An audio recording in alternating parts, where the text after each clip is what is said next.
Powered by the Montana Television Network.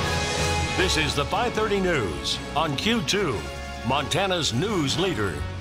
Good evening and thanks for joining us on this Monday night. I'm Jay Kohn. And I'm Jeanelle Slade. Thousands of Texas residents either hunkered down or trying to escape from Hurricane Harvey tonight. That storm continuing to dump heavy rainfall across southeast Texas, prompting even more evacuation orders or at least strict warnings for those who choose to stay. Now, there's no one in that part of Texas or Louisiana that hasn't been affected. Q2's Samantha Harrelson spoke with one of our former colleagues here at Q2 today about what it's like to be in the middle of this powerful storm. Sammy. Well, Jay and Jeanelle, I spoke with Laura Thornquist, a former anchor and reporter here at Q2. She and her family just moved to Houston a few weeks ago and just today made the decision to evacuate their home as floods continue to threaten the area. Thornquist shot this video on her cell phone as her family made their way out of town. As you can see, the highway is completely deserted. We were planning on staying there. This morning I woke up and they said a mandatory evacuation, and officers were running through the neighborhood doing the bullhorn thing, and we're like, okay, so we had to move fast, and we didn't know how fast, so we moved real fast. And so you just pack up what you need, you pack up important papers, and from there you just go, okay, here we go, pull your bootstraps up, here we go.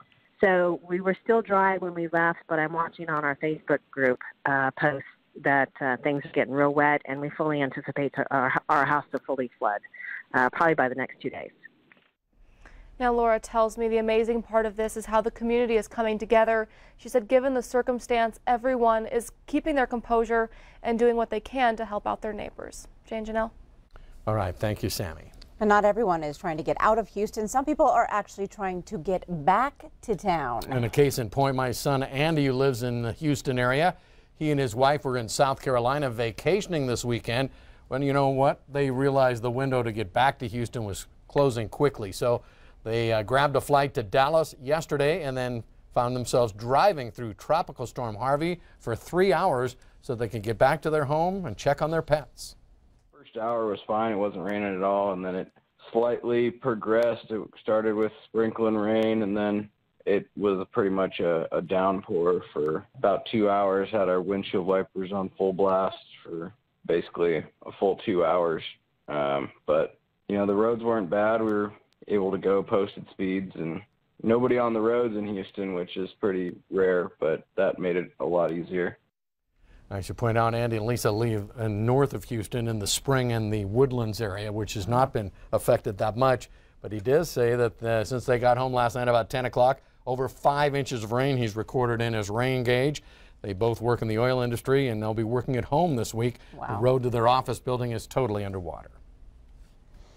Okay, now we're going to look at weather, Bob. Parts of Texas expected to get 50 inches of rain over the next few days. So that's about, what, 5 times the amount we get here in a year? That's a lot of rain. And what we did is we took how much we normally get in precipitation in Billings, about 13.68. We backed out the snowfall, and this is what we wound up with. Let me show you some of the figures we came up with. We wound up with 10.38 inches of rain here in Billings on average. Now, in the past 5 days, just the Houston airport has picked up. That's the Houston Intercontinental Airport has had 26.27 inches of rain. Then you throw in the 18 inches still to come in that area. And so by the time Thursday morning gets here, they're expecting to have about 44.27 inches of rainfall. So for Billings, that means Billings would have to have 4.2 years of total precipitation to equal what Houston had in this past week. Other places like Waller, Texas, they're expecting to get maybe 50 inches of rain, and that'd be almost 5 times what Billings would have in a regular year.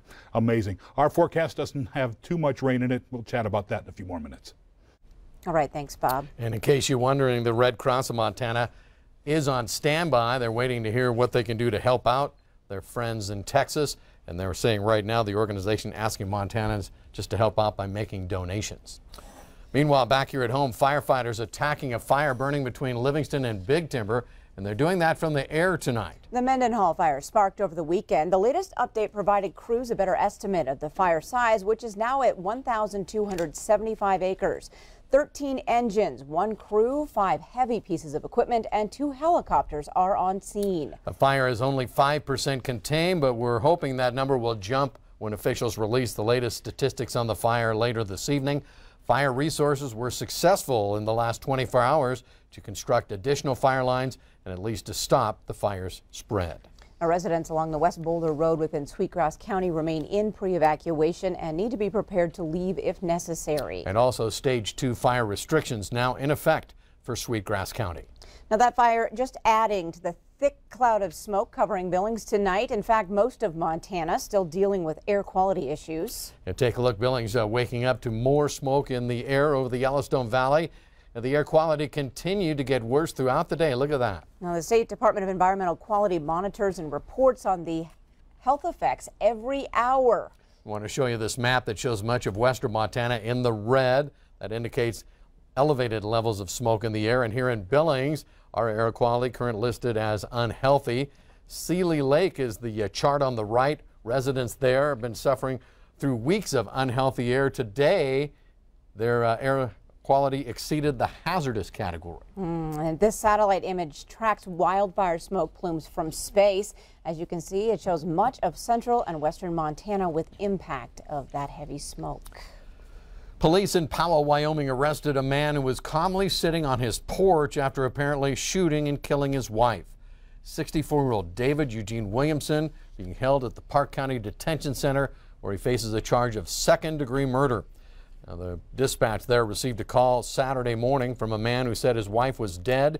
When officers responded, they found Williamson on the porch of the home. He told officers they would find his wife in the bedroom. That's where officers found 65-year-old Shirley Williamson dead with a gunshot wound to the head, a handgun lying on the floor by her feet. Williamson subsequently arrested. He has yet to make his first court appearance. Montana Highway Patrol now investigating a crash in Red Lodge that killed a Billings woman and injured 2 others. It happened around 10 p.m. Saturday on Highway 212 near the Rock Creek Resort. The Carbon County Sheriff reports 78-year-old Verna Ruff was killed in that crash.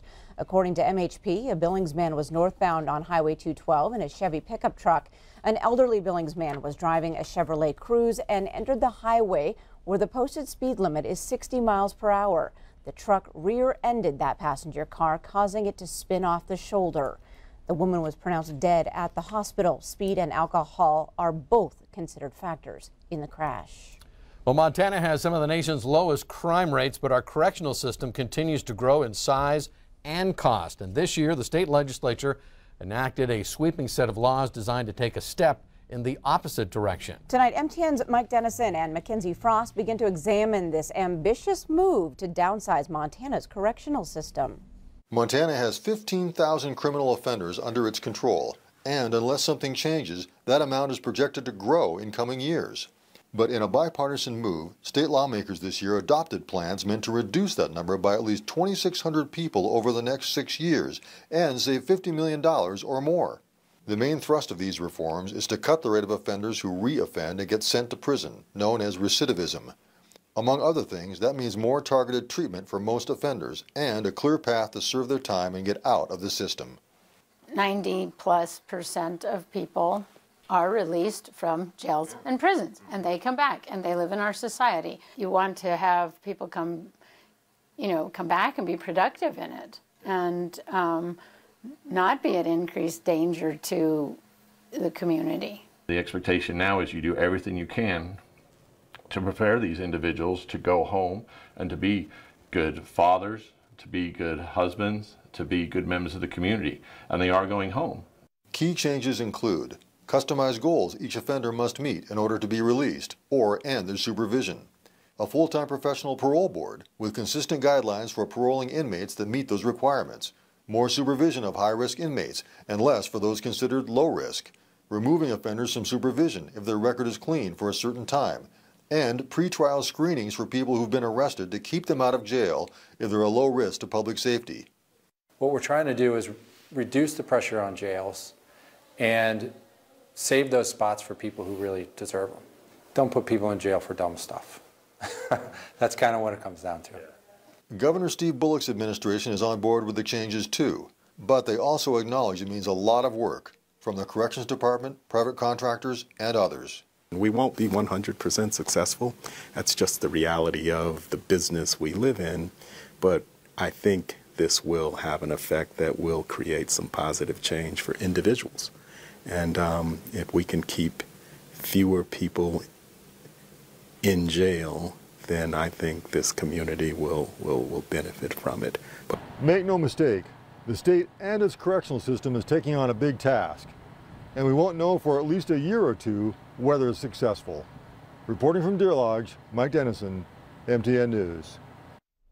Thanks, Mike. Now, tomorrow we'll take a look at the linchpin of the reforms, the newly configured parole board. Still ahead on tonight's 5:30 news, this photographer is empowering women in a very revealing way. We'll bring you that story on the other side of the break. And later in sports, Scott shows us a one-of-a-kind art gallery on small-town football. You're watching MTN News with Jay Kohn and Jeanelle Slade. Storm Tracker weather with Bob McGuire. And sports with Scott Green. This is the 5:30 news on Q2, Montana's news leader.